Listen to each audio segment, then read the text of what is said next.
Ako si Anthony I. Cruz. Ang course ko dati ay Bachelor of Science in Secondary Education. Ang pioneer batch ng MCC pa noon, Malabon Community College. Tapos naging CMU. Batch 1998. Yung first batch ng 4-year course. Ako ngayon ay teacher sa Malabon National High School. Marami akong mga experience dati nung estudyante pa kami dito. Kasi dahil first batch kami, so siyempre, ang laki ng expectation sa amin. Tapos lahat ng professors namin ay talaga nakatutok din talaga sa amin lahat. Di ko makakalimutan yung nagbuo kami ng theater group dito, performing group dito, yung Kalinangan Theater Ensemble. Dito lahat kami nahubog kasi dahil kami yung first batch, isa lang yung building dito. Lahat kami mga estudyante, yung mga professors namin kasi meron kami ginagawang performances sa bawat report namin.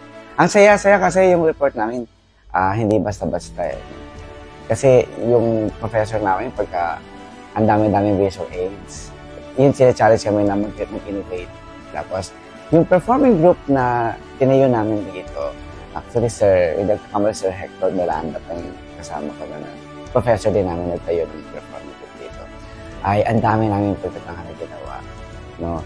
Tapos, ginagamit kami aesthetics of poverty kasi nga, wala pa naman masyadong gamit. Pero nasubok ko yung talagang pagiging malikhain ng lahat ng mga estudyante dito sa Malabon Community College. Sa ngayon ay CMU. As an academic institution, ang dami naging bunga nito naging produkto. No? Yung iba sa amin ay teacher, naging principal, naging educator talaga, naging president pa nga ng college, naging dean, professor.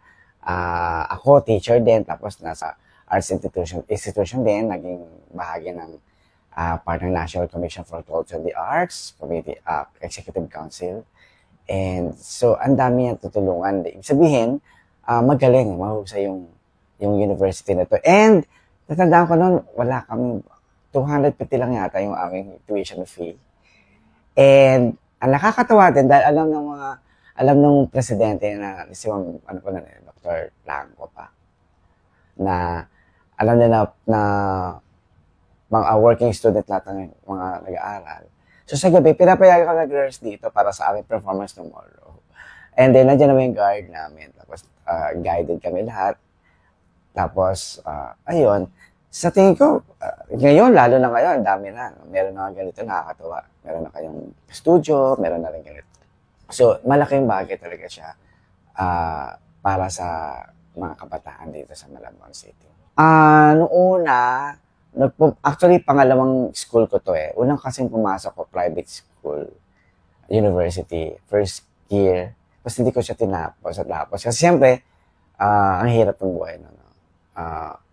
Wala namang. That time kasi, papa ko, nawalan siya ng trabaho dahil may sakit. So, and nakatulong ito dahil nag-exam ulit ako. Nag-exam ko dito. Then, dito ko, noong una hindi ko alam anong course kukunin ko kasi, siyempre, hindi ko pala ano ba gusto kong kunin. Pero nung nandito na buo, gusto ko maging teacher. Tapos, maging artist. So, itong eskwela na to, university, nakatulong sa amin. Kasi sabi ko nga sa inyo, dito nabuhay yung nagsimula yung aking paghubog bilang artist. Dahil binigyan kami kakataon dito na makabuo, mag-explore. Binigyan kami ng laya ng university na to na makalikha. No? Ang daming mga theater artists, ang daming mga dito graduate artists na ngayon, directors, choreographers, lahat.